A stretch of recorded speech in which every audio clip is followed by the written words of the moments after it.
What's going on out there, Junkies? It's your boy Kenshiro back with another great episode of Culture Junkies Live. Today, we're going to be going over all the really cool stuff that we saw over this weekend regarding video games.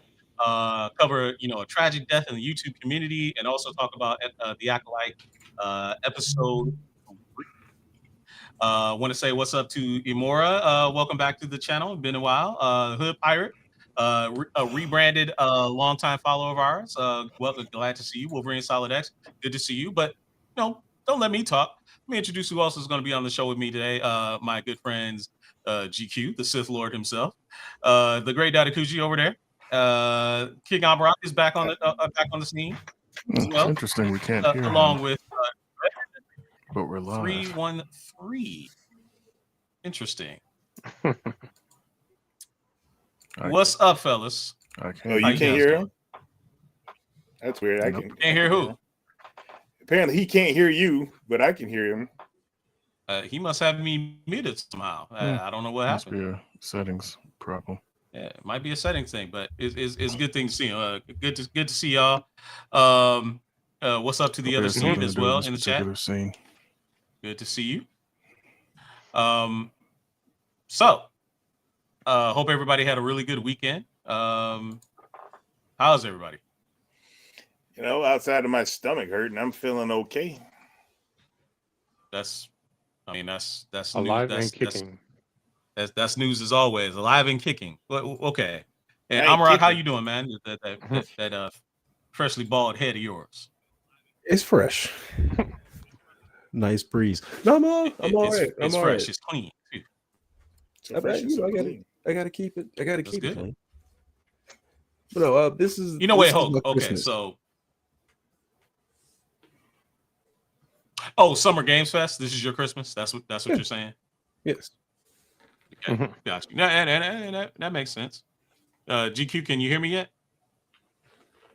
I guess not. I would have to say While that's a he's no. over there. While he's over The there. only way I can hear you is if I have the feed up, and that's not going to work because that's a delay.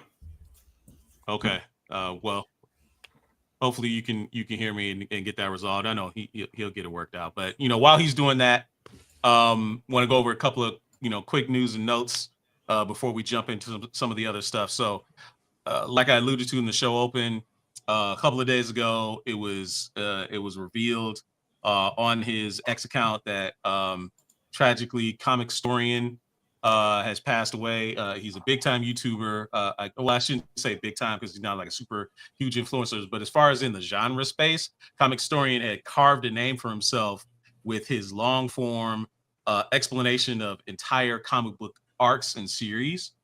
A much beloved narrator, an important person in the comic book space. I saw all over Twitter a lot of people in the comic book industry were like really surprised and shocked to hear about Comic Historian's passing, giving their condolences and stuff like that. I've watched a few of his videos over the years. He's always, it's very informative. But I wasn't like a big time follower. Did anybody else in this channel watch his stuff? And what do you think of the news of his passing?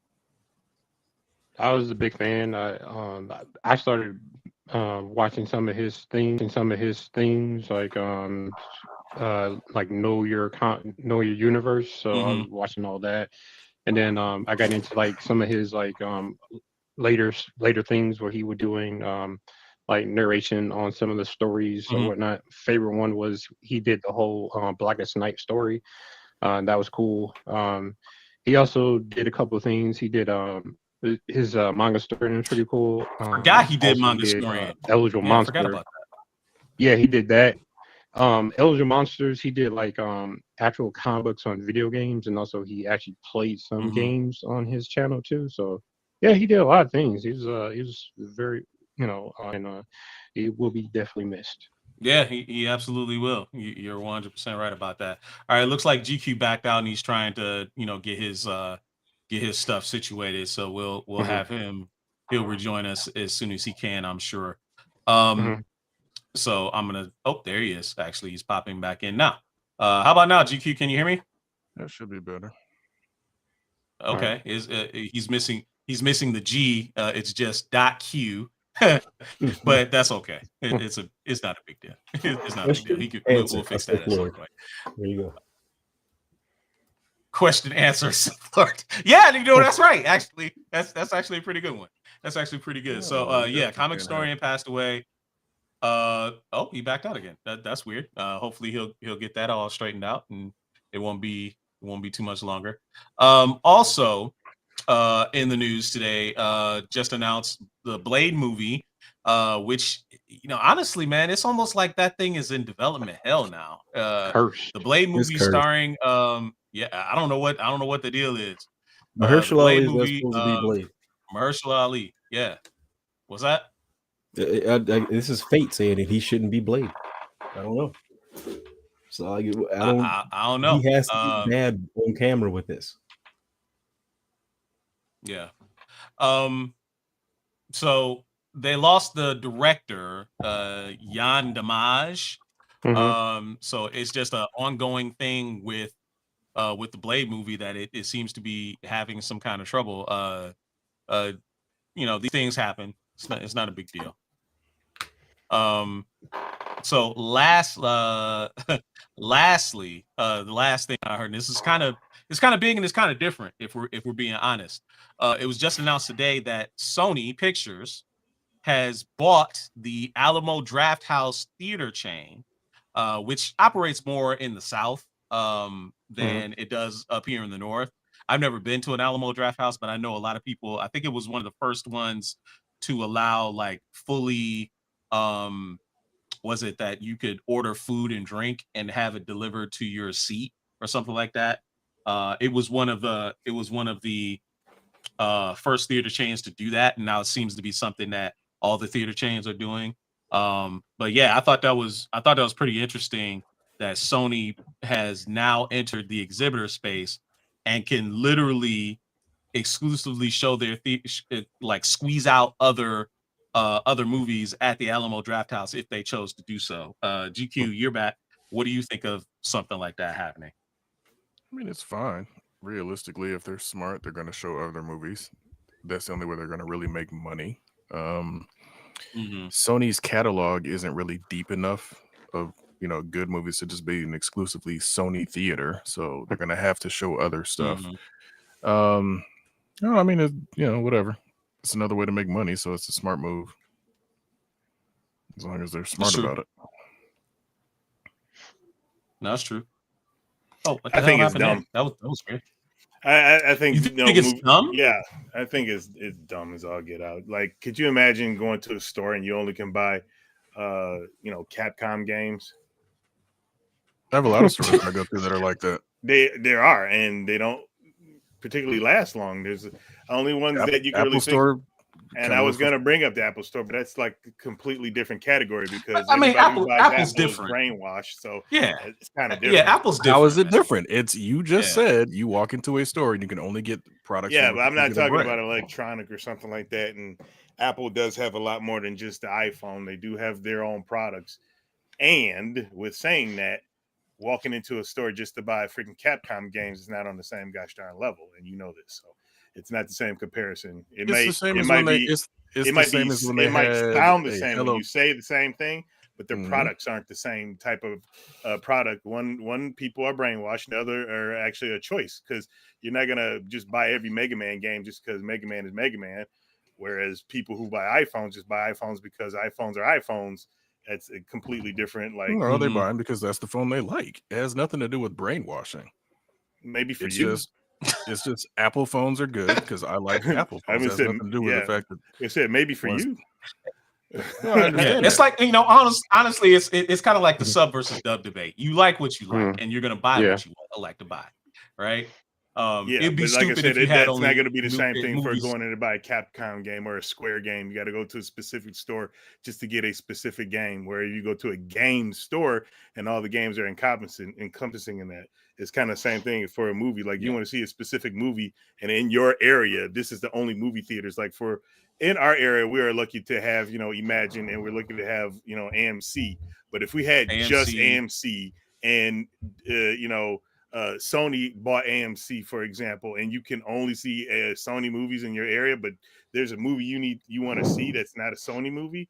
Nah, I think that's dumb. So, but I highly doubt they're I going highly to doubt they're going to just show Sony movies at their Yeah. theater. and they That's what I'm saying. shouldn't. It's a good revenue stream. Most definitely, I think that would be dumb as fuck. That's what I said is if they're just buying it and they're owning it and they're running it just like any normal movie theater, putting out all movies, then it's fine. Doesn't really mean anything. But if they do what people were afraid of them doing, which is the reason why certain laws are put into place, if they do that, then it's dumb. So we had a theater out here. I'm not. We knew it is named like Lowe's, but when you like look up anything about it, it's gone now. Yeah. It was Sony Theaters. Like that was the actual like the legit name of it was Sony Theaters.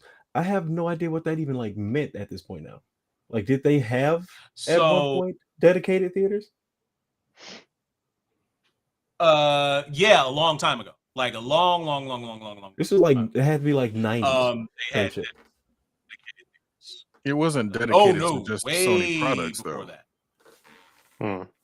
That's what I'm saying. That the theaters were never opened as exclusively Sony only, showing only Sony movies or anything like that. They were just a theater that Sony happened to own.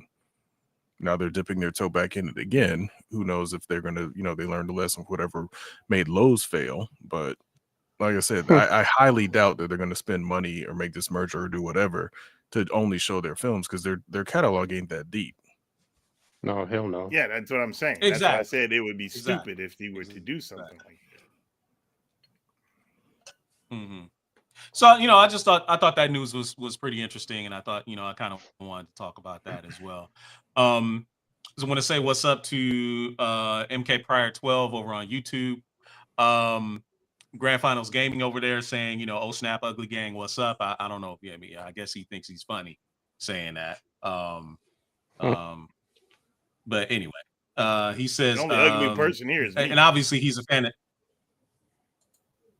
self-deprecating as always. Grand Finals Gaming also apparently is a huge fan of MJR theaters because he says gotta go to the show where the good times are. I mean, the only reason I hate the MJR theaters is that stupid from that song. Yeah, that stupid clapping song. That's the main reason why I don't go as well. Hey, I can't freaking stand that, bro. That drives me crazy. Just saying, drives me crazy. Anyway, I digress. So guys, obviously we had a lot of stuff to do. We had a lot of stuff with the Summer Game Fest, Xbox Showcase, and Ubisoft Forward this weekend. So I wanted to talk a little bit about that.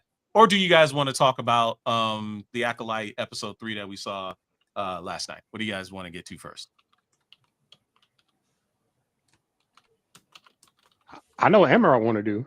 Anybody? I got he. I know what he wants.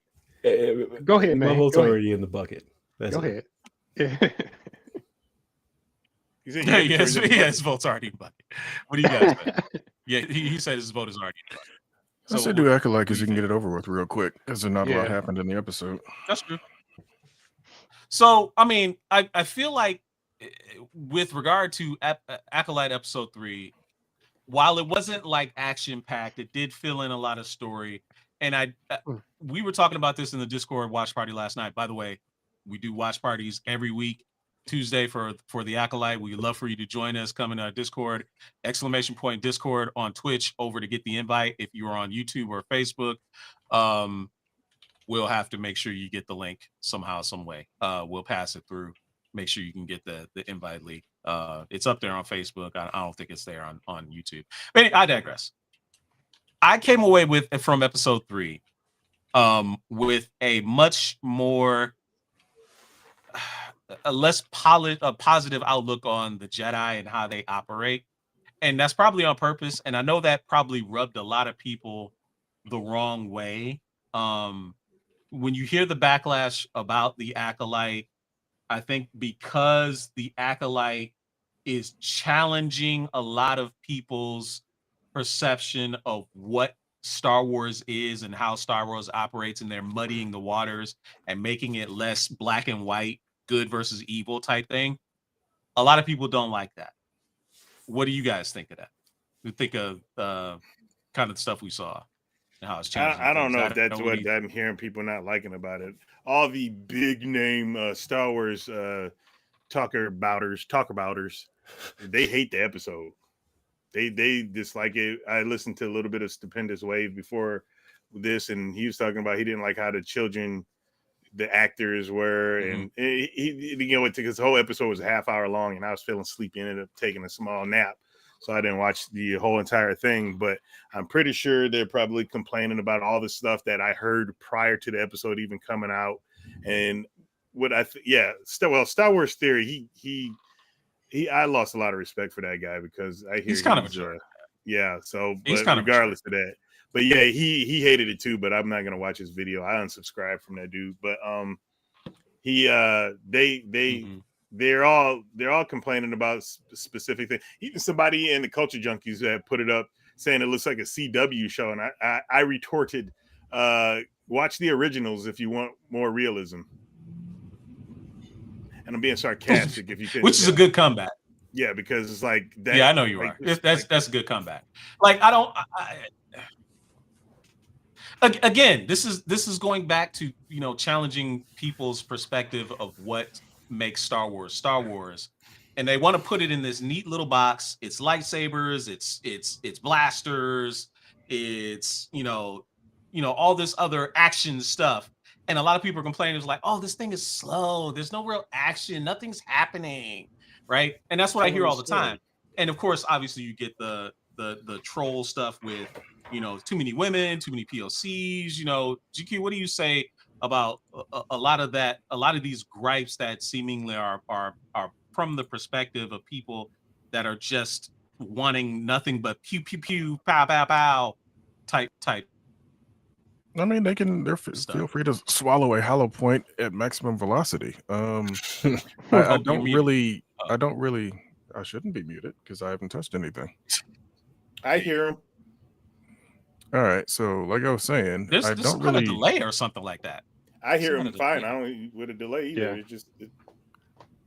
Like I said, I don't really care about people's Maybe it's on my end. Go opinions. ahead, GQ. I'm sorry. I don't really care about people's opinions when it comes to Star Wars and Marvel anymore, because people are paid to be negative.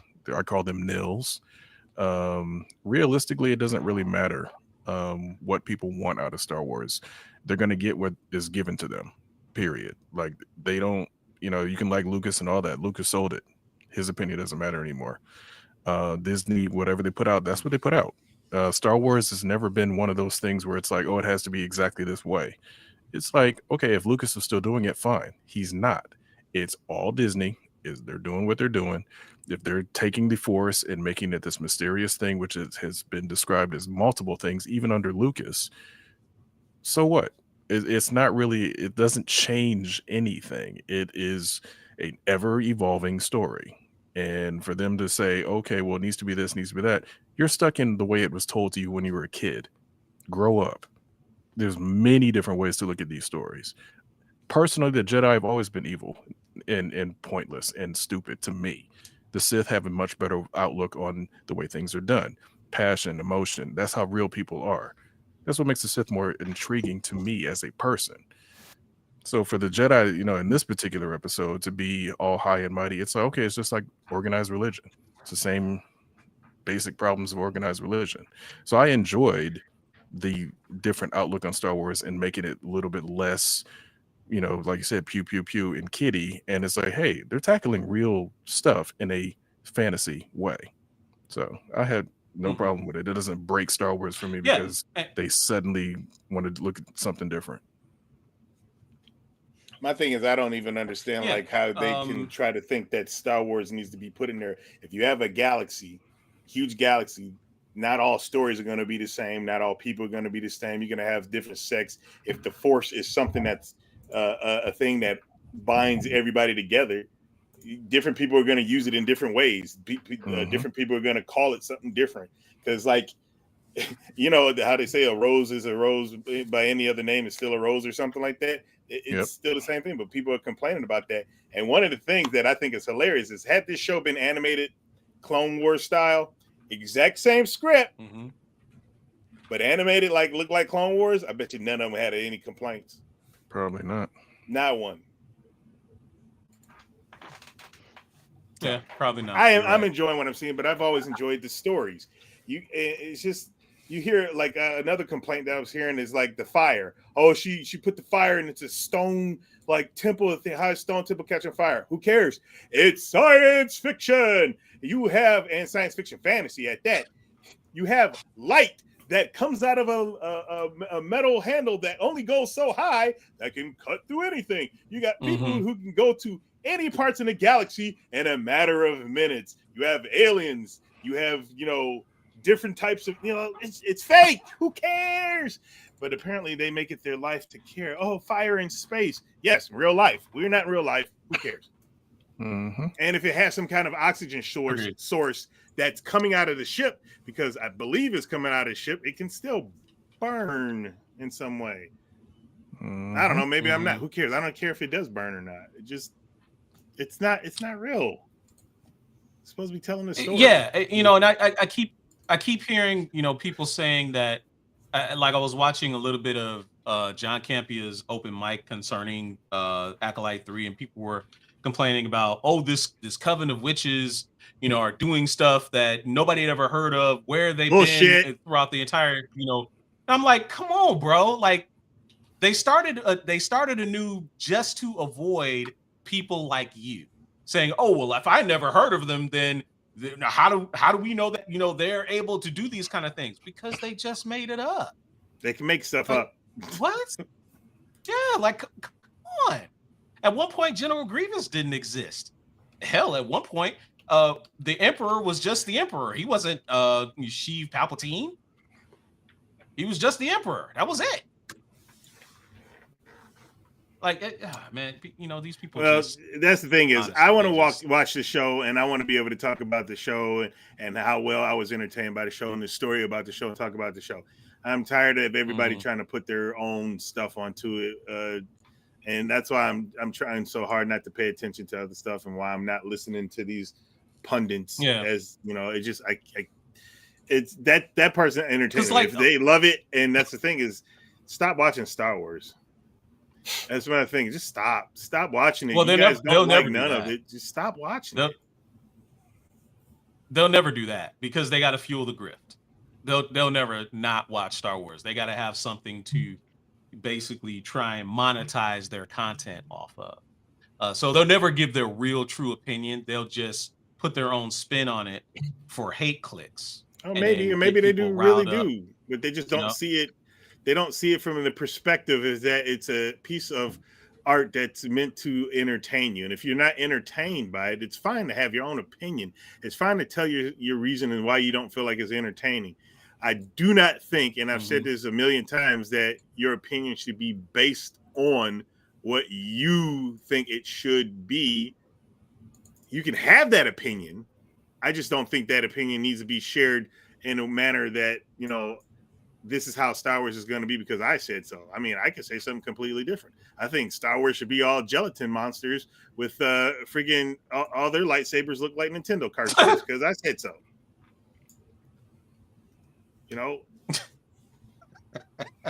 That could be interesting. Right. MK Prior 12 says just like how they tried to make Boba Fett the so-called greatest bounty hunter, and he did literally nothing in the few movies he was in. Exactly. He was a bum. Exactly. And I don't understand how that was the biggest grift ever. His backpack had jets. Yeah, it sure did. Boba the Fett. Oh, we're about to talk about games. All right, we're just moseying into it. Yeah, we're getting into it. So honestly, I would love to talk about this more, even at length. I had debated maybe even next week we start, and you guys maybe let me know. Minority Games is funny. He says, "I see I'm rock with the fresh cut." That's funny. It don't get no fresher. Anyway, so I even thought about maybe we should do like a live stream next week after the show is over, just to really have a full-time breakdown instead of doing it here on the pod. we'll talk about that. Maybe we'll start spinning something up to do that. Because honestly, I would love to talk about these things at length, and doing it here on the pod just don't necessarily do it justice. All right, let's move on to all the awesome games and stuff that we saw this past weekend. Honestly, Summer Game Fest I thought was pretty good. The Xbox Showcase was, kind of really hit it out of the park. I thought it was really well executed for them. And Ubisoft Forward, it was Ubisoft. There was a couple of games that I liked, but you pretty much ignored the rest of it. But still, we picked out a bunch of the trailers that we saw. Right, it picked out a few of the trailers that we saw, and we kind of wanted to, talk about them, deliberate them a little bit. Amarak, I know this was like your big, like you said, this is your Christmas, and you love talking about this stuff. So, to you, what was the trailer that really got you the most hyped from the show? The shows, so, I should say. I'm not going to put South of Midnight at the very top of the list because I kind of knew that was coming, but like I didn't know it was going to look as good as it actually is being released though. I have sad news. I'm actually interested in Black Ops. Ooh, sad news. It's been a very long time since I've given half a hell about any Call of Duty, but I never thought I'd get back in the game. But like, they added to where you can sprint in any direction, and now you're Max Payne with the dive, and you can like aim while diving in any direction. And they gave me my movement, so like, I'm excited to try to give that a shot again. It sucks that was the thing that like really got me during this fucking Game Fest. It's Call of Duty. Call of Duty that happens every day when I wake up. Nice. Call of Duty is okay. Is what got it. So they're it seems like they've made strides to Call of Duty. Finally fix it. They are going back to the past. They're going back to the past, and they're going to be doing it in essentially the Gulf War. Yeah, I think, right? Mm-hmm. Yeah, I think that's what they're doing. I'm more excited about the game mechanics themselves. You know what I'm saying? Today we celebrate the mystery of American. Better watch that music. That's interesting. Yeah. Well, you gotta get into what I don't think I does. watched this trailer. I don't think I watched this trailer that much. Yeah, about to say that music's gonna get the screen taken. Okay. So honestly, did they have like gameplay, or was this just literally just a story trailer? What they did was they had the trailer show, and then they did like, I want to say it was a good 10-minute chunk of a guy explaining how the new game like mechanics work. And as he was explaining it, I was like, holy crap, this is all the things that I've wanted them to do for honestly since like Black Ops 2. So I'm a huge movement person. That's why I like playing like Overwatch, Paladins, arena shooters and stuff. This finally gave me more than just run and strafe and shoot. So like, yeah, damn it, they got me. I'm interested in Call of Duty again. They went John Wick on you, huh? Yeah. Or not John Wick, but what was it? John Woo? Max Payne. Yeah, like the night John style dive with the guns, diving and all that. Yeah, I don't know. The only Call of Duty or whatever that I even remotely halfway played was Modern Warfare 2, and that was just because of the no Russian mission. You give me an entire game of that, I'll play. Other than that, it's the same FPS that it's always been. Now, granted, the new movement is a good step up, but the game for me has been the exact same game for the last 20 years. I'm just hoping that it's not this time. I hate to have hope for it. That's why I said it's bad news. I shouldn't be like this right now. But like, they might fix a franchise that I've been waiting for to be back in my hands for a very long time. So I'm excited to see if this actually does it. I'm not pre-ordering a damn thing from them though. I wouldn't either. Get it when it's on sale. Okay. Exactly. Oh, it'll be on sale very shortly after it comes out. Oh yeah. I know, right? Probably maybe in like the next 2 or 3 weeks, it'll be like, oh, okay, it's on sale. Like $30. Oh wait, no. I'm sorry. It's day one Xbox Game Pass, by the way. Oh yeah, if you got Game Pass, it's different. They're about to lose so much money. Yeah. Okay. So yeah. It's like yeah, dude. It's like I was just getting ready to say this. Like almost all the trailers coming out of Xbox Showcase, it was saying day one Game Pass, day one Game Pass, day one. I'm like, dog. But they're hoping people y'all would sign up y'all with the holding service. nothing back? Yeah. They're hoping people sign up with the service because remember, when you have Game Pass, most people play those games for a very long time, right? Mm-hmm. So when you have Game Pass and it's what, $15-$20 a month, you are going to install it and you're going to play it and you can continuously play it. You play it for 3 months, they made their money. If it's a $60 game, $70 game, 3 months, 10 days, what have you. And then you made your freaking money. Horrible. And you just keep renewing. It's like the Netflix thing. Because when you stop being a Game Pass, you can't play it anymore. Yep. It's gone. It's still on your hard drive, but you can't play it. It's gonna be like, you're not a part of Game Pass anymore. Buy the game or pop in a disc. So it's not gonna work. Did Microsoft buy Activision or something? Yeah. They bought Activision Blizzard. Yep. Yeah. For like all right, so at least for that particular Yes, game, they it's did. all A lot of money to money. them. But if I was a developer, I'd be like, look, I want my games to actually sell like copies. Not Usually just when Call of Duty downloads. comes out, the like the deluxe editions and all that shit, it's like $120. People ain't gonna do that if I can just get it on Game Pass. No, I understand that. But what I'm saying is, yes, for Activision, it's a different thing because obviously Microsoft owns it now, so it's theirs in-house. Mhm. What I'm saying, if I was like, for example, Capcom or whatever, I don't want my stuff to go to Game Pass right away because I want people to actually buy the damn thing for money to come to me, not necessarily that little percentage or whatever you get off of Game Pass. Yeah, and that makes me wonder, what do you get? Because Game Pass, you're still downloading the game just like if you were to buy it and download it. So does Microsoft pay them? Because I think that's how I would in a contract. I would want to be paid for each download exactly how it would have been if they would have downloaded a yearly percentage of what they make, or like a quarterly type deal. Yearly percentage? It's like it was something weird where it has was like to be something in their favor. It wouldn't be something that exists. Something that we're not aware of. It has to be in their favor because it would have gone the way of the dodo a year after it happened if nobody was making money on it. These corporations are behind it because they're allowing their games to be on Game Pass. So somebody's making money. I think how these dominoes are falling, man. I don't know. Well, it's got to be something because at the same time, I think for the companies, at least for the logistics standpoint, they don't have to print a damn thing. They don't have to press a damn thing. They just push a button, send the data over there, and then let it happen. Now, as far as how much they're getting per download, that's really the million, $64,000 question, as they say. I would love to know how, because otherwise, physical copies really are going to, probably be gone by next generation. Which would suck because I don't play games to the point of I need to play them the second they come out. I usually get a game and sit on it, and I'll get around to it when I feel like getting around to it. Yeah, me too. So, another game that obviously that came out of Xbox Showcase that I thought was pretty good. We don't have the trailer for that. Perfect Dark, which I thought was rumored that they had canceled it, or but supposedly it showed up as well. So.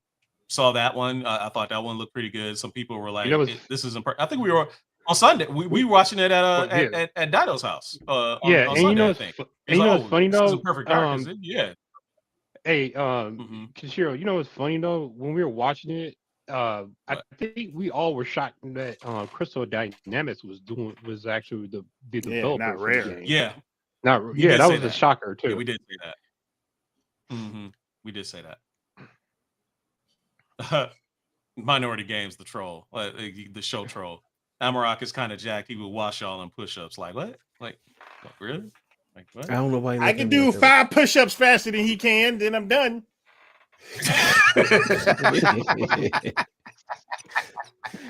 We've graduated to the 5 pump chump. Got it. Yeah. 5 pump. There it is. Okay. There it is. Our show's been canceled now. There it is. Oh snap! Yeah, man, he's trying to get us canceled before we even really break it big. All right, so Dido, what was the big game that you was feeling over the entire weekend? But they didn't show it on the Microsoft one, but I'm pretty sure it's gonna be not 100% sure if it's just gonna be on the PlayStation 5. For me, it would be Silent Hill. Out of all those games, it's gonna be And I know that wasn't shown on Sunday. I think it was shown like Silent a few Hill. days before. Interesting. Silent Hill Okay. 2, excuse me. I think it was It's on a the remake of Silent Hill PlayStation. 2. I think it's play. If it's PlayStation only, then I'm getting that because that's the day one. I'm not missing Yeah. it like I missed all the other Yeah, I think Silent it's Hills. PlayStation only. But It's a full-blown Konami production. I'm pretty sure this is all PlayStation. yeah, well, Metal Gear Delta, Solid Delta is coming out on Xbox, so that's the only reason why I say in that, because Konami, I personally don't understand what they choose and how they choose what games are going to be on what. But if I was going to just pick one micro game that's, I have to say it like this, that I am aware that it's only coming out on Xbox. Because you can throw in that PC caveat, which, whatever, it's probably Gears of War, because I do like Gears of War. I don't play many first-person shooters. It's not a first-person shooter, therefore, I'm a little bit more prone to playing it. I thought I was somewhat decent in it. I played 1, 2, and 3 on the respective systems. I have 4, 5, and whatever that other one, I forgot what it's called, but I haven't played 4 or 5 in that other one that was called yet. But I think that one would probably be something I definitely want. I'm trying to remember what else was on that list that I liked that kind of was a shock. Ooh, can't remember. I am kind of interested about Mixtape, though. I mean, I don't know what it's about. Astrobot looks fun because I also like platformers. So, like, if we're also talking about all games, I like platformers. Astrobot would be something I would get. Astrobot did look fun. Yeah, but it won't be a day one. It won't be a $70. It will be a bargain bin when I get it, because Astrobot. Oops. Most platformers go into the bargain bin because nobody plays them. I mean, this Astrobot is going to be a completely different animal. Like, I hope so, man. It looked great. If you saw what I saw today So from Astrobot, you'd understand. It has 80 levels. Wow. Well, I mean, So I got a big backlog grand finals, and it things can wait for me now, man. I used to be the type to buy almost everything I wanted day one, and then it would sit and collect dust. And I'm like, okay, so it can collect dust at my house, and I pay first, the price for it, whatever it is, or it can sit and collect dust at somebody else's house or on the shelf, and then when the price drops, then I'll pick it up. So that's just me. But yeah, Mixtape looks interesting because I want to know what the hell the gameplay is. It's made by Annapurna, whatever the heck. They usually make Annapurna Games, yeah. Annapurna Games, yeah. And I'm really interested in seeing what that's about. Power Rangers looks kind of fun, but it's a beat 'em up. Beat 'em ups are fun for the most part when they're done well. And they also have a Toxic Crusader beat 'em up that looks like Power Rangers, and a G.I. Joe game that's coming out that looks like Power Rangers. That also looks like they'll be fun. That G.I. Joe one's look or anything. Really? They all look similar. I mean, they look similar, but some about that. I mean, some about it look more realistic, too cartoony. It looked like they just slapped it down as a 2D side-scrolled beat 'em up because they could, kind of deal. Somebody was like, "Hey, these other ones are coming out. What else can we use?" They reached into a hat of names and drew out G.I. Joe. Oh, and Assassin's Creed, I kind of want to get that, but I'm not pre-ordering it because all Assassin's Creed games get cheap, and I'll just wait. I still haven't picked up Mirage or the Egyptian one or the Viking one, and I'm pretty sure I can get them for under $10 pretty soon, if not already used. So yeah, all the Assassin's Creed games drop pretty quick. Drop fast. And I like the Assassin's Creed games. They don't last. But I don't need it first. But they do have like pretty good collector's item stuff. I do have some collector's item. I'm running out of space, so I got to rearrange stuff. You running out of space, you just buy more shelf, right? I could do that too, but then I got to figure stuff out. But I mean, yeah, you still got some room to work with down there, in my opinion. Yeah, anyway, yeah, I do. I was trying to show the mixtape trailer. It doesn't seem to work, so I'm just gonna skip that whole thing. Let's just go straight, just talking about other stuff. I did like the Power Rangers game. Like Amarak said about the G.I. Joe Wrath of Cobra. It even compared to TMNT Shredder's Revenge. It just looks cheap, right? It doesn't look quite as good or quite as polished. And the Power Rangers game looks better than that. Honestly, if we're being straight up, it does look better than that. Now, what I did like about the Power Rangers thing, and I think we watched it while we were over at D's on Sunday, is it's 5-player co-op, which I thought was pretty cool. Mm-hmm. But I'm not feeling how I still am out. I don't know how in the hell they're going to do the whole, Megazord, the Megazord levels. I have no idea how in the world they're going to do those levels. Right? None. Who controls the Zord if you're playing? Exactly, dude. It's like what? Yeah, I have no idea how they're going to do that. So we'll have to see. Let's see. Simon says, what would you say was your favorite game that you saw this weekend? I was definitely going to say, was it South of Midnight? South that of was Midnight. South of Midnight. Yeah, yes. That, I mean, they had that one trailer, and then what got hooked was the guitar, the zombie. That was pretty cool. But no, the actual fully trailer, the gameplay trailer, that, oh man, like especially the animation. The animation looked dope. Definitely Gears caught my eye as well. Just to see how it all started would be kind of sweet to see how, like, E-Day happened and go from there. I'm gonna be completely honest. Killer Bean. That trailer was funny as heck. Killer Bean is hilarious, man. bro. That was so. I was damn. What was that? I think I was at work and that popped up, or either at work or at home, something like that. And I was watching. I was like, "What the hell is this?"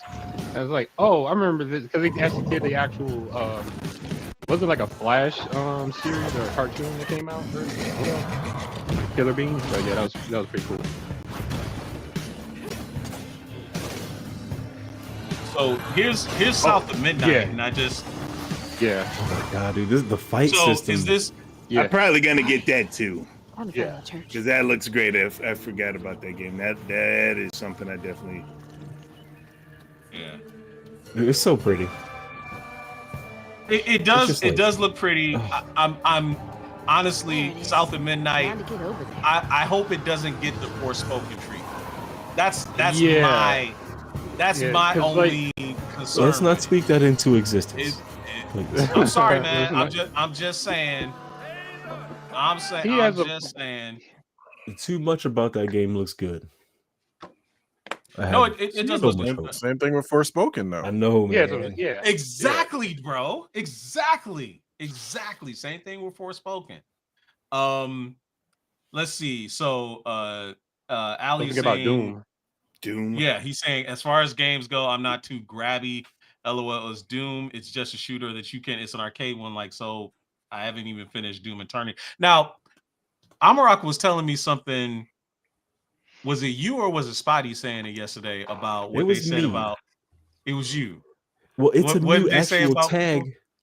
It's a new tag. The Doom and games of that variety are now classified as boomer shooters. Yeah, because they came out in the 90s and only old people. If you go on Steam right exactly, now, brother. Let me pull up my Wolfenstein. It'll pull up Doom, PO'd, Duke Nukem, all like the shooters of that like vein. They're now classified as boomer shooters, and it's like a legit tag on video game like platform. It's horrible. Yeah. It's terrible. The chat is saying that we haven't talked about Terry Bogard and Street Fighter. Okay, we're not going to see him till what, next year? So thank you for Terry Bogard for being a Street Fighter. I probably will buy Street Fighter 6 now because I like Terry Bogard. Buster Wolf. He's going to be. I'm mad they gave me him instead of just giving me King of Fighters in this engine. But wait. But remember, I want to tell the chat. Remember, this is about games. New games that we saw this weekend. Street Fighter 6 is not a new game. Yes, the season 2 hype train is pretty cool. The M Bison trailer was dope as hell. Not gonna lie, that was dope as hell. See Terry and Elena. Hello, Elena. Yeah. Elena. Being in Street Fighter 6. All of that is pretty cool, but we wanted to keep our focus on newer games that kind of caught our eye. Not, that was a nice surprise. I will give you that. Are you okay? Yes, Buster. Honestly, what supers are they gonna get his man? They better give him They that gonna one. Are they gonna give him? Are they just gonna give him Power Geyser? He's gonna get Power Geyser. He'll get. Dang, They what else did might he give him have? something different. I mean, they'll give him at least 3 supers because everybody has Yeah. 3. Unless you're a Kuma, then you get 6. But What? I'm pretty sure they There's just don't give no them like way. the power See- to bounce people around type thing. I don't think they're going to harp on like Psycho Crusher, and I think that he's just going to literally grab you by the face and smash your head into the ground. Like like big angry Bison looks dope. well, no, Bison has a couple of his Street Fighter V attributes added to him. That's what's going to make him a very, very dangerous character to fight against in this new engine. Because he has that thing where he can basically put a time bomb on you. Yeah. Oh yeah. So Yeah. so that's gonna be sick in this new engine. So we'll see. Mm-hmm. What about Assassin's Creed? Yeah. So I wanted to talk about Assassin's Creed. I did, but I wanted to ask GQ. I mean, should we wager a guess? What was your favorite game to look at over this weekend? Oh, there's only one on the whole Only list one. for me, and it's Metal Gear Solid 3 or Delta as Yeah. they're calling it. Mhm. I hope that this is super successful and leads to a redesign and remake of Metal Gear Solid 4. Because 4 is still by far the best one in the entire series. And 1. Honestly, great. man. No. Honestly, They should remake 1, 2. They got 3 and 4. Why not do it all? Do the Resident Evil treatment. Oh, they definitely. I could get with that. I would like for them to do that. Because I feel like the story of Metal Gear Solid 1, 2, and 3, and I haven't even played 4 or even finished it. But I feel like those games are so good that and they shat the bed so bad with the Phantom 5. Pain.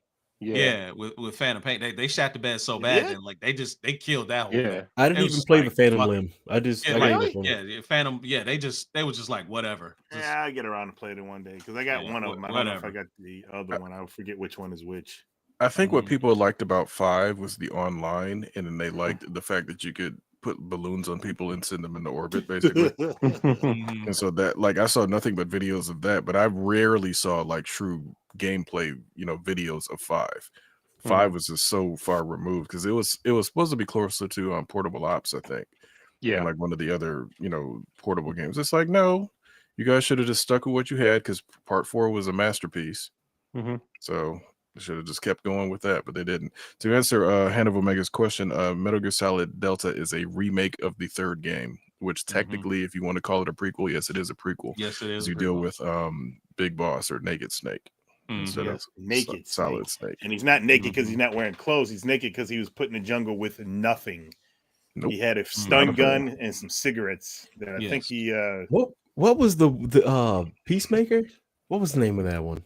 Yeah, it was Peace Walker and Peace Walker. Walker. Yeah. That one got me back. I like that one. Yeah, but that was the one that was supposed to be connected to 5. Mhm. Yeah, And it just didn't work. I know. Yeah. I liked it though. That was like the only time I No, got back that's into the series. after a I'm while. not saying it wasn't good or bad. I'm just saying in a sense of them trying to connect a mainline game to what was a spin-off game was a bad idea. Mhm. What I would be kind of dope if they did the actual remake of Metal Gear. like I said, Yeah, all of I them. think that would do. Yeah, I think that would Do be it dope. all. Why not? Like man? the It's just- original Metal Gear getting a remake would be. they don't have would be pretty Kojima. cool. That's the biggest thing. And Yeah, like, that's the issue. his Yeah. input So- is necessary, I think. Do you think they could do Metal Gear without him if No. they do well Hell with this? With No. this, isn't that They why do well 5 with this stuck? because they do it without him. I mean, this one is just getting a fresh coat of paint. Like if they're Exactly. changing anything with the story, I doubt it. Like all the voice acting is they probably kept the this- exact same recording Yeah. from the Yeah. PlayStation 2 one. So Mhm. it's a fresh coat of paint. So they don't really need him for that aspect because his input is already there. His direction is Exactly. already there. But if they're trying to take Metal Gear, which was the overhead one, and try to turn it into a 3D one, people are probably gonna want a Kojima spit on it. I mean, Absolutely.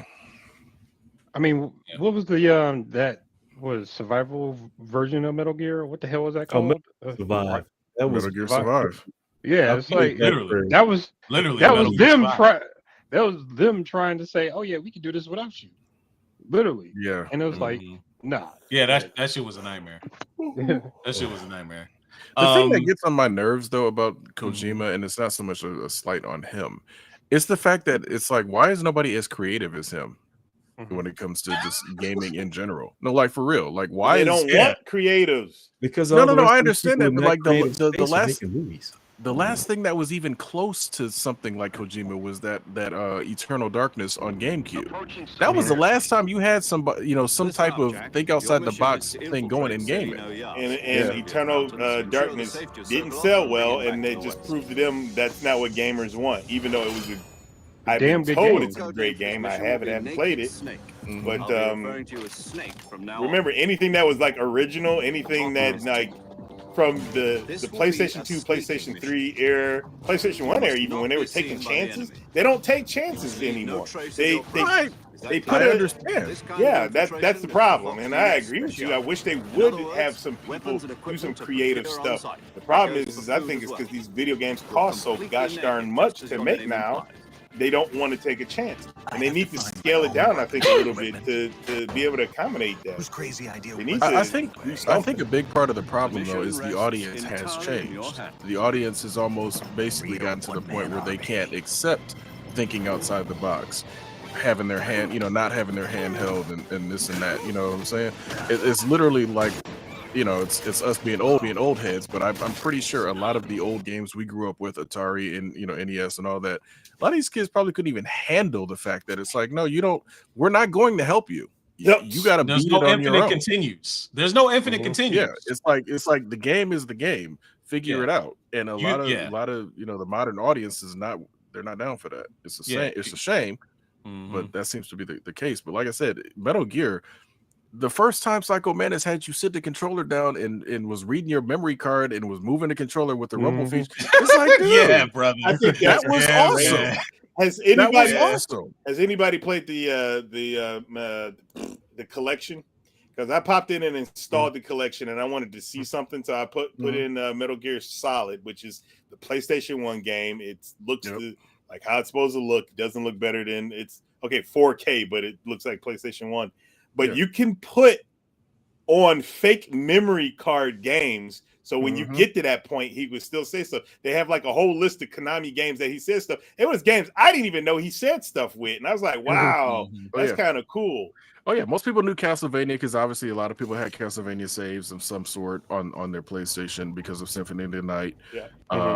You know, but yeah, you're 100% right. He had something for almost, I think, for every single Konami game that was available at the time. Yep. So I was like, dude, that again, thinking outside the box. And the worst part of it is, it's not like you have to completely, you know, go 100% full meta, but put something in there. You know, just do something a little bit interesting because you know it doesn't take much. I don't to think come it up with does. something creative. Silent Hill PT. I know they're coming out with another Silent Hill that's not a remake. They put a demo on PlayStation 5 not too long ago, and I actually downloaded that demo and played it. But I don't know. For when me, that this one's coming one, out. this game seemed a little bit interesting to me. It's called Cairn, and I guess it's about being in the wilderness and doing a lot of, like free-based rock climbing. And I was, you know, as I was watching the trailer, I was like, what is the control scheme for this gonna be like? Because it's definitely not just gonna be straight, you're pushing up on the analog. And then I was telling my daughter, I said, I wonder if it's gonna be like where each of the four facing, you know, the bumpers and the triggers control a limb, right? As you climb. What is that Kojima game? Control the aim angle while they're in motion. What was the name of that Kojima game that came out where you were just carrying stuff? Death Stranding. Yeah, Death Stranding. So this is like Death Stranding 2. Death Stranding Mountain Climber Edition. Yeah. You're literally a Amazon delivery guy in the future. All right, so what is this? This is Assassin's Creed Shadows. Oh no! This is the less woke version because it's something all about the Japanese only. Yeah, it's more from Naoe's perspective, or I guess, even though Yasuke's in it, but still, it's just like when you watch the gameplay. Yeah, the gameplay was dope. Like the gameplay was great, man. Yeah, dude, I already have this collector's edition pre-order, so I'm good on. This one is already a day one for me because I like the idea of feudal Japan and pissing people off by playing a black samurai. So I have zero problems with. Like this one's about to be really fun. This will be one of the few Assassin's Creeds of modern era that I play on day one. I've never really had the urge to even play an Assassin's Creed, but I miss Tenchu, so I'm checking this out. So I mean, obviously, gone, right? It's obviously they pulled a lot from Ghost of Tsushima for this game, just for which is fine, right? That's absolutely fine because Ghost of Tsushima is an incredible game. So I don't mind that they pulled a lot from this, but I am interested to see what the differences are going to be because clearly Yasuke is going to be up about power, and Naoe is going to be about stealth and finesse. So I'm super interested to see differences between the two and how they play.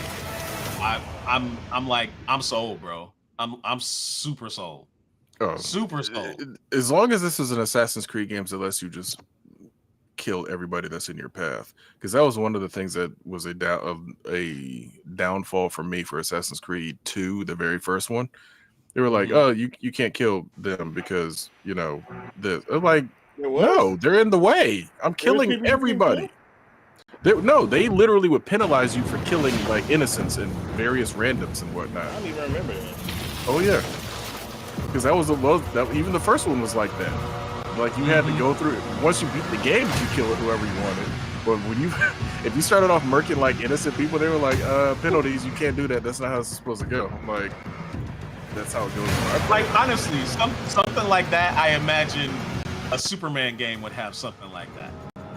Where it would give you penalties. Honestly, I'm playing Injustice Superman if they ever make a good Superman game. Yeah. Yeah, I can see that. So like honestly, this is Doom the Dark Ages. I just don't get it. Looks crazy. They did what I was talking about. Honestly, he's crunching up skulls and shooting them at people. It looks crazy. It looks crazy. Yeah, I don't. What I mean, what I don't get is like boomer shooter shoot a bunch, but how is he like the Doom guy before the Doom guy? That's what I don't know, man. Honestly, well, maybe it's one of those things like this particular level of hell is set back in olden times, but he just happens to have modern gear with him. Or something. I mean, you don't really need a story for Doom. Who cares? Jump in, shoot, kill, get to the end. Didn't they try it with Internal to make a storyline or some shit? No, I mean not really. They tried. The most Doom game that had the story was Doom 3. Doom 3, you would stop and people would talk and blah blah blah. Yep. But all the like Doom Eternal and Doom 2016, it has a vague story. I played 2016, not all the way through, but you're going through shooting, killing, finding keys, shooting, killing, finding keys, shooting, killing, finding keys. End of life. My mixtape Mixtape. I just want to know what this gameplay of this. It's intriguing me. There's your gameplay right there. Yeah. Right. You just get the skateboard down the slope and pulling a Marty McFly by hanging on the bumper of a car. Has anybody ever played anything else by Annapurna Games? Nope. Aren't they? It's a narrative-driven story game, so like a lot of the stuff is going to be more cinematic than it. So it's kind of like with cinematics with interactive scenes. So it's like Life is Strange. Experience the freedom. Yeah. Teenage ways sneaking out. Which Life is Strange snuck up on me. I didn't think I would like that. Visually, it looks cool, but I'm not sure this is, going to be my type of game. You know what I mean? It just doesn't. Well, try one and see what happens. Annapurna is kind of good at what they do right now. I mean, I So like they are. because the This story. is full throttle. Sometimes you just want a different, Yeah. take Full on throttle, stuff. Not all exactly. games need to be the same, and this looks like it's gonna have an interesting story. Whoa. Okay. Interesting. Just Yes. remember to tell myself Well, as Interesting. long as it's not felt $70. important at the time. The Annapurna games, we'd probably drop that like 40. In music. I mean, Annapurna makes You're good, invited to go pretty back interesting in the movies too. So, mixtape. Yeah. I mean, Oh, they there's- do good there's stuff that over there. There as have well. been noise complaints. So honestly, Okay. for me, this game is 100% a day one live. Like, I'm getting this Welcome to the first immediately. ever open world Star Wars game. like immediately, because there's so much that Set you in the do in dangerous this golden game. age Now, of the underworld. the only thing I would say about Star Wars Outlaws is I hopefully there's a lot more RPG elements in it, like being says able to open become world, a so- better slicer. A scoundrel. You know, I think looking it for Grand Theft Star Auto. Wars. Yeah, Kay gets pulled. but that's into a what they plan pretty that much said will this change game is. everything. I believe if you Is- follow the plan, no Excuse one me, gets Grand Theft hurt. Auto in space. Fortunately, Except for you she don't get won't to do it steal alone. any cruiser that From you want. childhood, You Kay kinda, and Nix have stuck been with your own inseparable cruiser. partners, Whatever. You're welcome. helping each other every step of the way. But I did comment to my daughter. It's like it seems like all Star Wars games now, Using their criminal the skills hero and has to tools. have a companion all the time, whether it be a droid or a cutesy little character, right? None of the And characters. that's always seem been to a Star be Wars on thing, there. Adapts though. to every scenario. Not, I don't know, man. Cal From the Katarn was beginning, that way in Dark Han Force. Solo had a Yeah, companion. it has. Every single I'm hero saying- character did. Well, no, I'm saying like in some of the older games, it wasn't that way. Like Cal Katarn didn't have Well, in the games, not because in some of the older games, they because couldn't do technologically they it. couldn't do it. Gain Yeah, but the access to movies, new you always had a skills and companion. more lucrative Mhm, contracts. That's definitely a Star Wars trope. That's why, like I said, I wish you could be a Sith, but you can't, because I know that that's not what this is about. And Well, in you're this not a world, good guy But- either, actions though, have so- consequences. right. An outlaw. You're a scoundrel. So Yeah. for me, being a scoundrel and like saying like I'm going to always be pissing off the Empire, I'm never going to be on their good side, is an option I And can reputation have, right? is everything. Maybe they'll have consequences Where for is me, story wise. We'll see. But The I bigger like the that. risk, the bigger the reward. What? And more attention. Did you play receive Starfield? from some of the most notorious No, syndicates of the I galaxy? never. And how I did never you got think to it was play going to Starfield. end? This Never is got to play Starfield with Starfield. more action when it comes to like the choices and it's essentially going to be a better tuned like Fallout type experience. I'm looking forward to it. I'm just hoping it's not just a rehash of something we've seen. Everything looks really, really, really good. Mm-hmm. I'm concerned, but I want to see I'm it. interested, and No, I I'll don't know when definitely I'll play get it. I'll definitely play it. My thing is, I want to see her doing stuff against the rebels too. That would be interesting. Because Is she gonna otherwise, take jobs for the real otherwise her Empire? being a scoundrel doesn't mean anything. It just means that, okay, you're a scoundrel by name, but you're still doing everything for the quote unquote good guys. Mm-hmm. Mm-hmm. Yeah, I hear you. I hear you. So this is State of Decay 3, a game that was announced like 3 years ago, I guess, or something like that. Yep. And is just now, getting to us. So It'll get delayed. but this was, something that Dido was kind of like hyped about. So We're getting a saying that the trailer volume is a little bit loud. yeah, I saw that, and I started to turn them down a little bit more. So All right. yeah. So honestly, Hand of Omega is like, man, Lucasfilm is allergic to setting anything in the sequel era, which I understand. I understand the gripe, but because I think they're being super careful with what they do narrative wise, that they want to avoid a lot of that. Because all you're going to do is open it up to complaints about, well, why couldn't you keep the other stuff if you're going to be doing this with this game? You know what I mean? I'm just saying. I'm just saying. Find the courage to keep going. So State of Decay, obviously, the whole zombie thing. I'm not like, I'm just like, whatever, man. I like zombie stuff, but it just zombies are so wild to me because like rigor mortis doesn't exist. Yeah, I haven't caught the zombie fatigue yet. I can still do zombie games, but this Yeah, is I can going still to do get zombie delayed games again. too. They just I'm got to be sad. good gameplay. Yeah, they just got to be good game. Left 4 Dead to me was one of the last really good zombie games, shoot 'em ups. Left 4 Dead was so good. That it was. They Left 4 need to Dead bring 2 servers are still up because last August when my little cousin came over, he wanted to play games. He spent damn near all day just playing Left 4 Dead 2 Left on 4 the Dead Xbox. was a solid series. Yeah. Its only drawback was mainly the online component and online necessity. Oh, I missed that. Dawn of the Dead, the 78 one, is my favorite Dawn of the Dead. It was in the theaters. Fuck. 2 weeks ago. Yeah. Yes, I would have gone to go see that. It's unfortunate. Yeah, had I known about it, that's literally I can't find my copy. I had a freaking DVD of it, and I don't know where it went. And this is well, everybody saw this trailer and it was like, yeah. Everybody saw this trailer and it was like, wait a minute, what's going on here? What's going on here? We knew what was going on. Well, I did. Yeah, I saw it. I was like, "Oh, nice, nice hat." Not Simon Phoenix. Marcus. Simon Phoenix. Simon Phoenix. Marcus Phoenix was gonna get. Simon it. Phoenix. Oh man. But no, man, it's like, okay, so what do we think about them doing, this Gears of War E-Day, which is essentially a prequel set before the first game. Like I said, I kind of wanted to see. Yeah, I wanted to see how it started. Okay. What happened? What the fuck happened? Did they just land on the planet and start living there, not knowing there was other creatures on the planet? And... No, what 5? Well, I'm not even gonna spoil it for you, dog. Oh, I need to play it. I gotta put that in my list. I got to do Donkey Kong, Spider-Man, Jedi, Fallen Order, and then I guess maybe I can pick a Gears game. Everybody's like, Grand Finals is like, do I get my chainsaw gun? I mean, obviously. I thought you didn't have the chainsaw gun because wasn't this other one a prequel too? What the hell's the name of that one?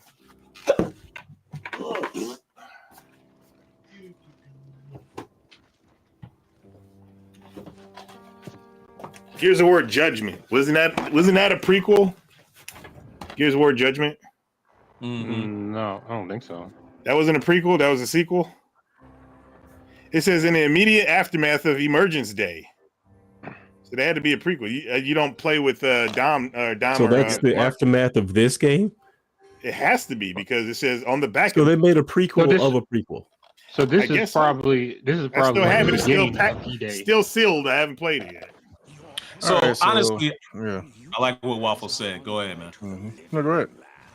I was saying Waffles was just highlighted. He said Jeff Keighley downplayed that Gears of War trailer and called it completely CGI, and the developer on Twitter called him out on it and said it was all in engine. Which is wow. So and he also says they end up making the chainsaw in the Gears of War game, and in this Gears of War game, Judgment was an in-between game. In between what though? Wow, this apparently came with a code for the original Gears of War for Xbox. Like I really needed that. Giveaway. Is it worth anything to anybody? It's probably not gonna work. When is Xbox's 360 store going down?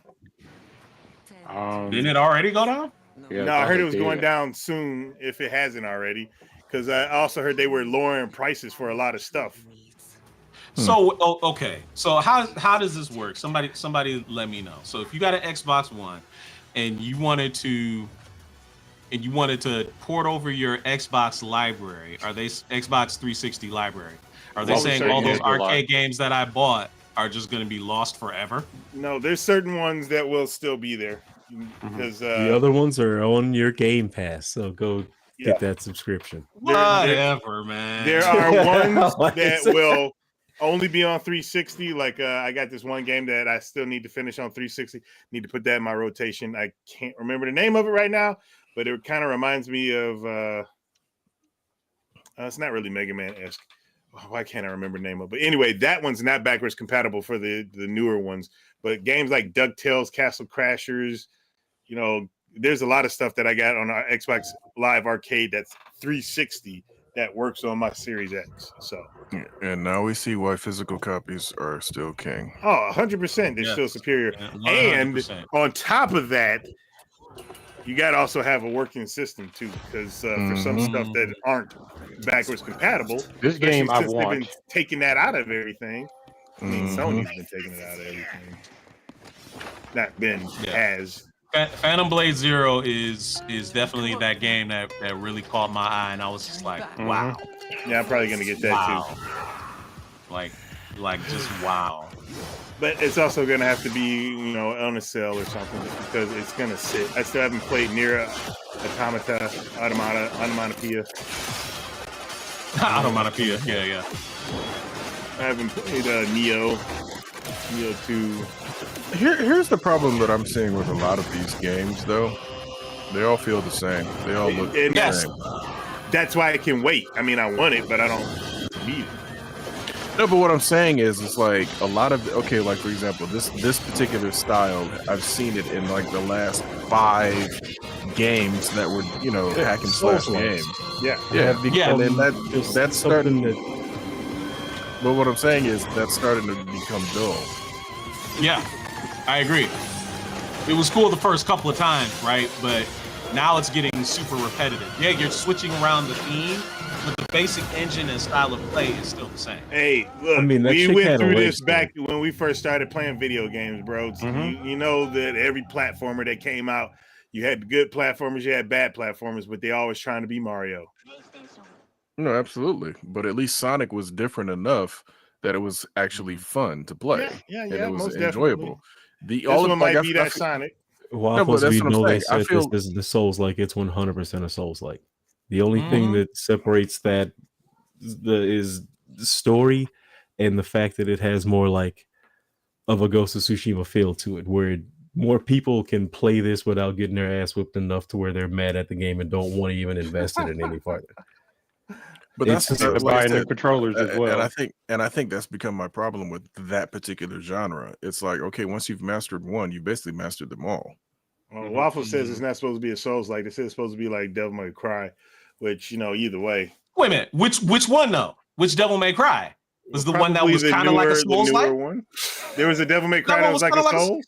Yeah, it was kind of like a Souls-like. Which Devil May Cry was like Souls? What was that? That DMC one? That DMC bullshit? Yeah. You mean the DMC one where he had the black hair? Yeah. I played the demo of that. That's definitely not Souls-like. If you've not the played boss fights, yes, they were. Well, you would. Okay. All right. So I got the damn thing over there again. I only played the demo of that DMC, but I've played through Bloodborne and I've played through Elden Ring and I've played a little bit of was it Dark Souls? Which the one that came out on Xbox? Whatever. I'm pretty sure I understand what a Souls-like is. So when you didn't really seem very much Souls-like. When you get to deep in the mechanics of the DMC and get to like Peggy 16, the meat of the boss fights, it's pretty. You're talking about DMC with the black hair Dante, not the white hair Dante. Yeah. Which DMC are you talking about, Waffles? 2 nights ago. Oh gosh, my insides. I found my friend's body. I think he thinks they're trying to say Phantom Blade Zero is more like Devil May Cry with the white hair Dante. Yeah, that's what you're talking about. Yeah. It's more like Bloodborne than anything. I don't know who I can trust. Visually, 100% it looks like Bloodborne more than anything. Yeah, you know, Bloodborne kind of came out with a kart racing game. It's not official, but they have a kart racing game. A kart racing game for Bloodborne? Yeah. What? So why can I still hear? They did a Mortal Kombat kart racing game. I'm saying this DMC or this DMC. Well, that's Devil May Cry 5. Yeah, I know. That's DMC. Is he saying DMC just to abbreviate it? Or is he saying Devil May Cry? Because DMC is Devil May Cry, but they just call it DMC because it's trying to be different. And then you got the Devil May Cry, the normal series. So, okay. So in his estimation, Waffles is saying if you can jump, it's not a Souls-like. You can jump in Elden Ring.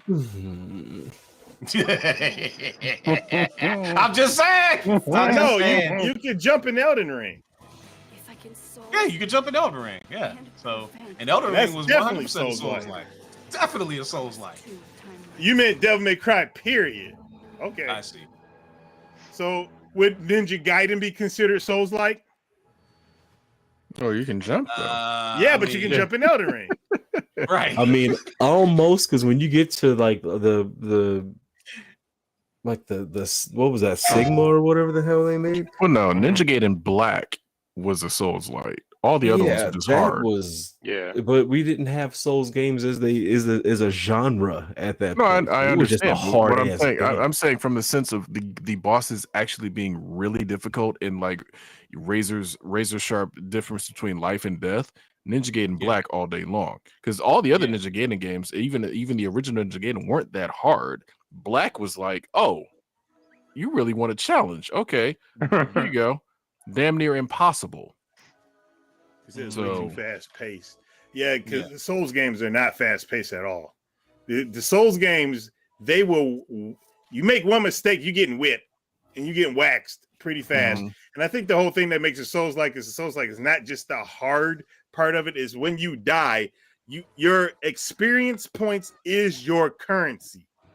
And you buy stuff with it, or you can upgrade your character with it. You have to choose what you want to do. And when you die, you lose that stuff, and you have to make it back to that point to get your shit back. Or if you die again before you get it back, you lost it forever. So here's the funny thing. Then that means Jedi Fallen Order is a Souls-like, because it has that same type of not basically what you're saying. If when you get killed, you got to go back to that point and grab basically a totem or something that gives you all your experience back. Jedi Fallen Order does the same thing. Literally, when you get killed by an enemy or a bot, you got to go back. If it's an enemy that killed you, you got to go back and kill that enemy to get it back. So there is a line where you become a Souls light with a T instead of a Souls like. That is a very thin line, but it is an actual thing. Yeah, it's like a super broad description, man. Like super broad. It is, and that's probably part of the problem. Yeah. Because how do you distinguish the games between that? Like you see in the game that comes out, like Phantom Blade Zero, just like, is it this or is it that? Which is it? You know what I'm saying? Yeah.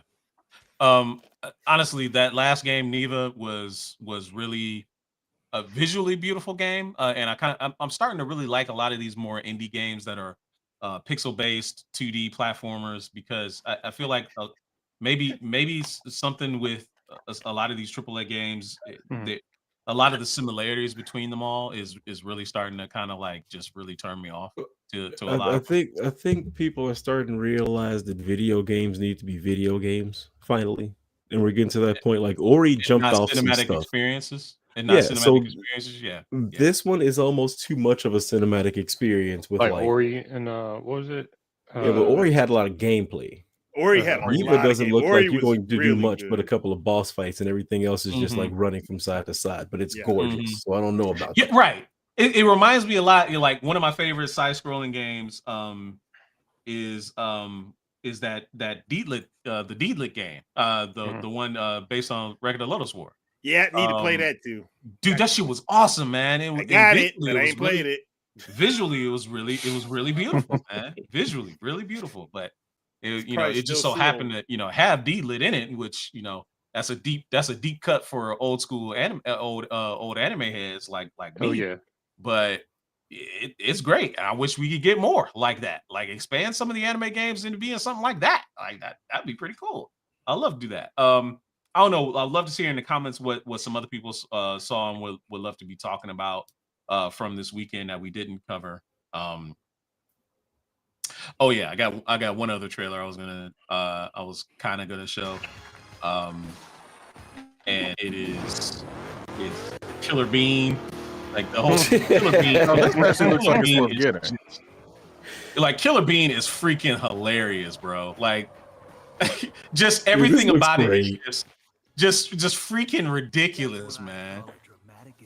Well, what I like about this one is it looks like it's going to be a cross between Max Payne and Saints Row. It looks like it's literally just going for just the like that straight up zany, the straight up zany factor and the fun factor. That will make this game worth getting for me. Grabbing the grenade, doing an East Bay, and then throwing it back at him. That shit was just awesome. Like, come on, man. Like this one here, just jumping out the window, like careening around and just shooting the dude in the window in the room next to you. Yeah, stuff like that just makes this game just like okay. Just saying, this is the same diving motion they just added to Call of Duty. So okay, no, I get it, but like, but here's the thing: this game to me is going to be more fun than Call of Duty. Oh, this game is going to be fantastic. Exactly, like, and this let's is get this back is to Wild Conker's Fur Day for right now. Right. You know what? There's one game that I didn't put on here that reminded me a lot of Killer Bean, but I didn't grab the trailer of it. Amarak knows what I'm talking about. What is it? Is it Cuff? It's like the teddy bears in prison or something like that, and you're like a team and you're leading a jailbreak or something like that. The Cuff Bust. Cuff Bust. That was it. Cuff Bust. That looked zany too. That looks. Why is it so jiggly? You probably should have put that thing. You mean like that game Southfield? No. I saw that game Southfield, and like the character runs around like that freaking gang beast. Oh no, because that was a horrible game. Well, no, I had a lot of fun with Gang Beast. You could have fun with it, but it was just it was a bad. It was odd. Oh, it was amazingly like jiggly and weird, but it had its fun. A lot actually. I had a lot of fun with Gang Beast. So to answer Hand of Omega's question, saying he's surprised there's a new Arkham game. Let's be clear. This new Arkham game is MetaQuest only. It's a MetaQuest only game. So it's going to be a VR game. That's one thing. Two, he's saying who's going to do Bats and Joker? Well, it's going to be the same two that did Bats and Joker for Arkham Origin, which is Roger Craig Smith is doing Batman, and I forget the guy who did Joker for Troy Baker. Troy Baker. Yeah, both of them two are doing Batman and Joker. Even though I don't think it showed that Joker was in this game, but you can make the assumption. You can make the assumption that he's there. You're going against Ratcatcher. Yep. Yes. Really? Rat King. Was it the Rat King or Rat King is from Turtles? Oh, Ratcatcher. Okay. Ratcatcher is a DC character. Yeah. Because Ratcatcher 2 was sexy as hell in the Suicide Squad. The actress that plays her is just sexy. But come on now. See, this is where they reaching for straws now because they are. You're gonna do an entire Arkham game and the arch villain of the whole game is gonna be Ratcatcher. Should have been Calendar Man. Oh, come on, man. Wow. I mean, at least they made him a serial killer. Shit. I would. Well, look, it's still cheesy. Come on, dude. That's like okay, we're gonna make the definitive Spider-Man game, but he's gonna be going up against like Megatron said long time ago, Leroy the Thug. Yeah, like come on, man. Like it'd be like him going against a Turk. Going against Turk. Going at it's like Turk made it big time, and he's the big bad. You want to know something funny? He actually did in the comic books. He had the. I remember that he got an Infinity. He got an Infinity Gem. Yeah, he got an Infinity Gem. Funny. That shit was funny. Yeah. Oh no. Hand of Omega. The Spot did his thing in across the Spider-Verse. They did a really good job making him intriguing in Across the Spider-Verse. Actually did something did something interesting with him. But I'm just saying, Ratcatcher as an Arkham arch villain is silly to me. Because if you look at all the Arkham games, you had really solid heavy hitters in there. You had Joker in the first one, you had Hugo Strange and Ra's al Ghul in the second one. Then you had like freaking in Arkham Origins, it was basically back to the Joker, but you had all of these assassins trying to come after him with Deathstroke and Copperhead, a whole bunch of different characters. Then of course you roll back to Arkham Knight. You had the Arkham Knight, and then you had Scarecrow on steroids going after him. So like they did really good with the characters they picked for their Arkham games. And then you have Ratcatcher for this one. And it's just it's like one of these things is not like the other. Well, I'm pretty sure somebody made the sound decision to use like a lower level thing because not everybody's going to get into the VR world. Don't waste a good villain. Maybe, but to me, make a good game. It's Regardless. probably pretty decent. I don't have faith in Batman VRs because you got to do a lot to be Batman. And that's the point. Like, what is this game going to be like? It's a Batman VR game. It's probably going to be heavy on detective stuff, not heavy on. That's what Arkham VR was for the PlayStation 4. Arkham VR for the PlayStation 4 was heavy on detective. You did a couple of things here and there, but it was just like you're not. Yes, you're Batman, but you're only one little small aspect of Batman, and it's not fun. It's not. If I'm going to be Batman, I want to have fun being Batman. Like how you? Okay, that's not to say that there aren't VR games that aren't very action packed, because there are. But I don't know too many of them that are hand to hand like Batman is. Like, sure, you can throw a bunch of batarangs, but you want to be throwing, punches and kicks. Like, what are we talking about? Exactly. What are we talking about? So it'd be interesting to see what happens with that game. Grand Finals Gaming is bringing up. When are we talking about Late Night with the Devil? What is that? So Late Night. That's a movie. That's a movie that what's his name that played he was in Suicide Squad, but he was also in I know you're talking about, yeah. He was also in the Ant-Man movies. It was like either Dustin Dalstomachin or something like that. That's his name. Oh, that's right. I've seen that one. David Dalstomachin. I didn't see the movie yet. It's streaming or something. I think it's on Hulu at the moment. Okay. I think so. Interesting. Yeah.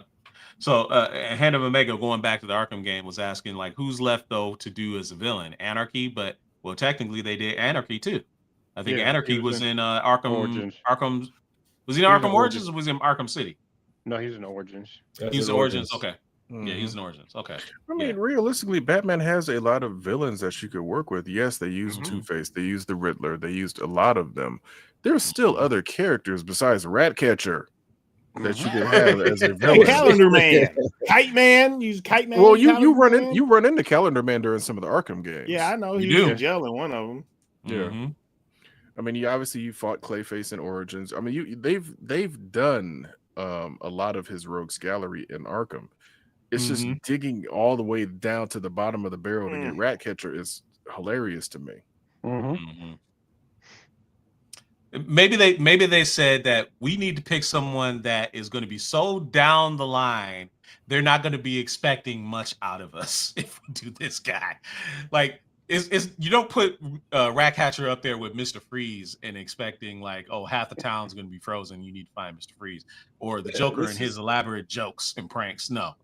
This is probably just step one for this project. And once they get this out and people actually like kind of like it, spend some money on it, and they see that the engine and things work with it, they'll probably slap us with a decent villain with like another one.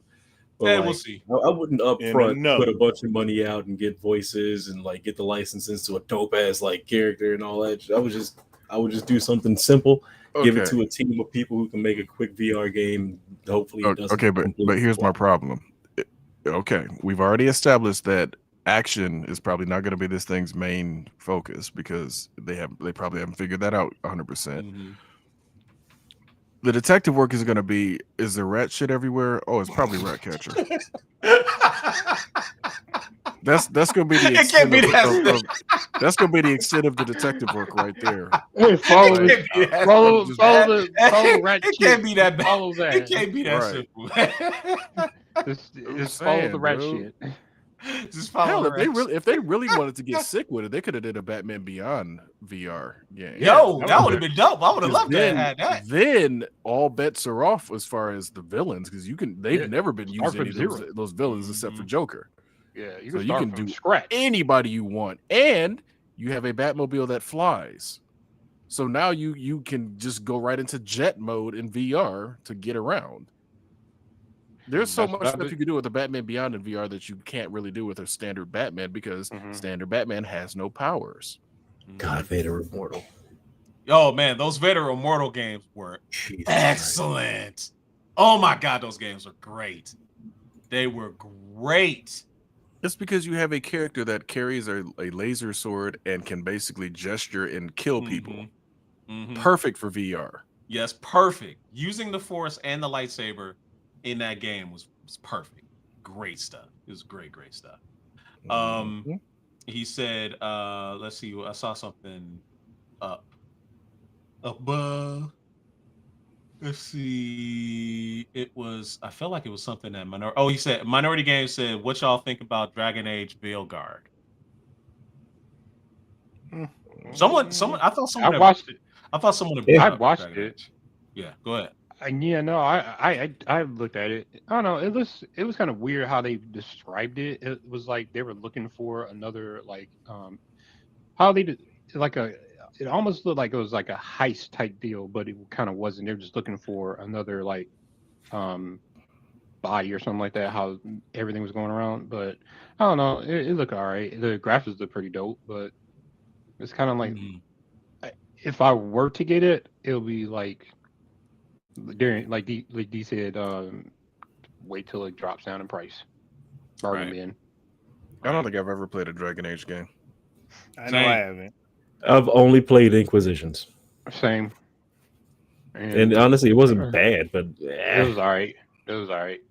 There was another medieval game that I saw that was featured. I forget the name of it right now. And I was like, my daughter was like, huh? What's that? Was it Avowed? No, it wasn't Avowed. Diablo 4. You know, Expansion. That Diablo 4 CG trailer was crazy. I ain't gonna front. That shit was messed up. That was messed up. You're not talking about Kingdoms. Yes, I am. Okay. Was it Kingdoms?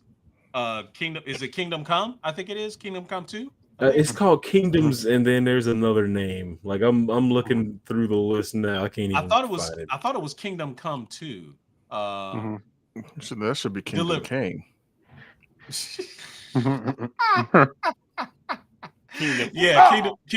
Kingdom Come Deliverance. Deliverance 2. Yeah, Kingdom Come Deliverance 2. That's what I saw. I saw the trailer for that, and I was talking to my daughter about it. She was like, oh, this kind of looks interesting. And I said, yeah, it does look interesting, except for it's like overwhelmingly white. And I was like, and I get it. You know, it's medieval Europe, but you ain't gonna tell me they ain't not a single black person in medieval Europe. Not a single one. This is reverse woke. I guess. I guess. So hell, I mean, I was like, I'll be honest with you, and I can't believe I'm gonna say this, but could we at least have like a slave or something, a black slave? Yo, man, I'm just saying. Yo, it's man. Like if you're saying like this thing is woke, yo, man, really? It might you might have. I mean, something, man. You know. That's funny. Can we have? No, you can't. You something. But hold on. You cannot tell me, like you said, you can't tell me that there's no black people, no black slaves, no nothing, no. This guy wants to set us back 800 years. I am not doing that. I'm just saying in general, dog. I'm just saying in general. if you go in there, 800 years of progress, and you want to put us back? Can we at least be a slave or something? Damn. Wow.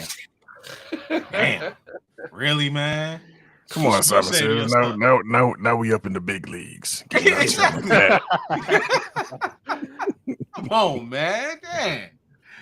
That's crazy. Like in that Robin Hood movie, The Visiting Arab Guy. I mean, hell. Yeah. Morgan Freeman was the black guy in Robin Hood, Prince of Thieves. Exactly. That was medieval. Like, come on, bro. Like, we can at least get that. He's a Moor. The Moors were in England back then, way back then. Come on, bro. Wow. He went to slaves, not the Moors. He went to slaves.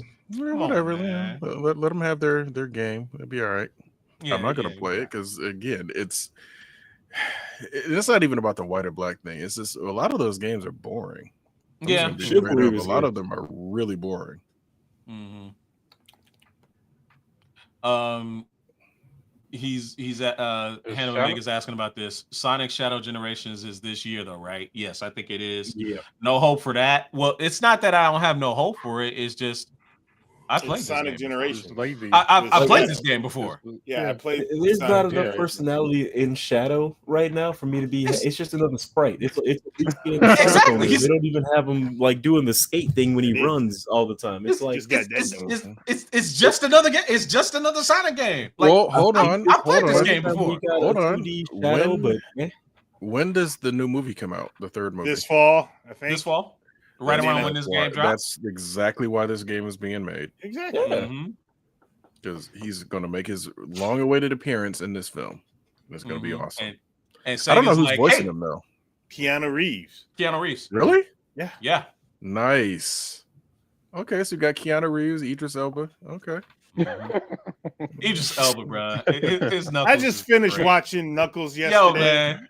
I mean, the Wade Show. Exactly.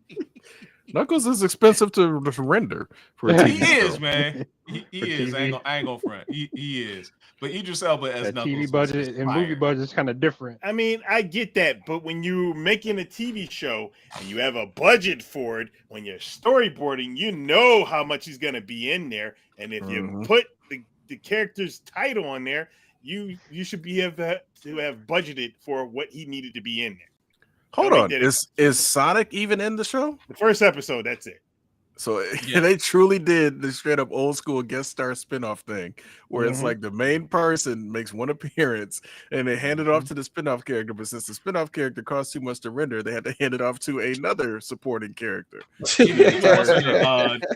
hilarious. Yeah, Tika Sumpter, who was James Marsden's wife in the show or in the movie.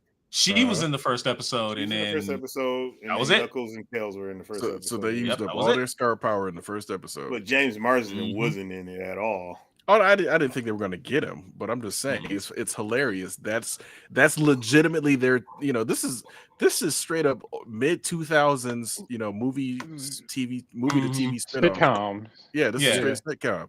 That's hilarious. They went to that old formula. I want to know how much they paid Idris to not even be in that shit. Though. That's what I'm wondering. Interesting. I mean, he had the final fight. He beat the last boss, and he got that stupid hat from the anime. I don't know if you remember the anime back in the 90s, and for whatever reason, Knuckles is wearing a fucking hat. Like, why are you wearing a hat? They put that hat on him in there. The exact same hat. Oh, my goodness. Well, fan service. Why not? I guess. Fan of Omega. Any info on Dragon Ball Sparking Zero? Is it really just replaying the old storylines again or something new? So there's been plenty of info, and obviously you missed it. Dragon Ball Sparking Zero is literally just the new Budokai Tenkaichi. There is no story mode. It's all about the fighting. That's it. That's all you need to do. That's it. Let them fight.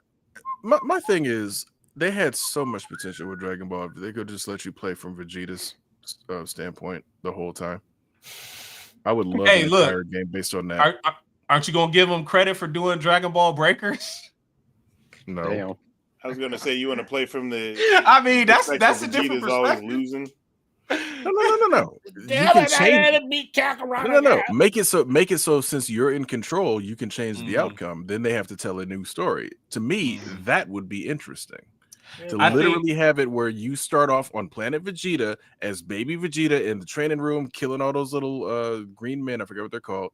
Killing all the Cybermen. Yeah, thank you. Killing all the Cybermen, and you get to the point where you can continually train. Eventually, you go to Earth to take on Kakarot. You whip his ass, and then suddenly everything changes. The whole story has to go a whole different way. That would be fun to me. There is a game out there, and it's a Dragon Ball game. I don't know if it's like a fully licensed thing where you just kind of play a person that lives in the areas of where all the shit's happening, and you just like witness the Dragon Ball stuff as you like. Oh, I know you're talking about.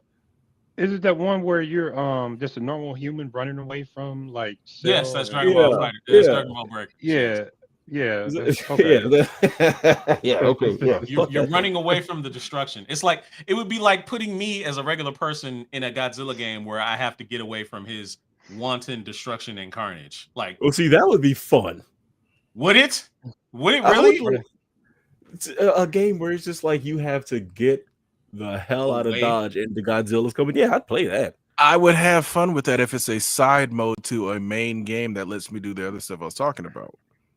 Yeah, because I couldn't imagine an entire game. You're just a bystander and you got to run. Yeah, and you're running away from Godzilla. Like, okay, if it was like yes. that Monarch TV show where it was told from the perspective of the humans and the kaiju were around and they needed to like somehow get away or defeat the kaiju and then carry on with their mission, that would have been fun, maybe. But just doing that, yeah, no, I don't know about that. Oh, hold on. Waffle said, I guess what you guys were describing is breakers, is you just basically just run away. Wait a minute. I didn't know that was like the name of it. I heard about it and was like, this is the dumbest thing I've ever seen. And then like never looked back. Yeah. Like I said, again, you guys know me. I want the reverse of everything that we've been getting for the past 40 years of gaming. He wants the bad guys' perspective to be not even so much the bad guys, like World War II. Let me play the Axis powers for once. Like, why not? Well, there's a Super Nintendo game when you play through in the American Revolution, you can play as the British. That's what I'm saying. Like, there's two sides to every story. There is nothing wrong with letting people play the other side. Except for propaganda, they're gonna get it in their head and then they're gonna flip the sides. Yeah, that might be a little bit dicey playing going through World War II and you're aligned with the Third Reich. Yeah, I don't know about that one, man. That it's not going to change anything. If it radicalizes some people, who cares? Whatever is let's be real. Ooh, that's spicy. I mean, we got away with Wolfenstein, so we're all right, right? You said what? Was that? So we got away with Wolfenstein, so we should be okay, right?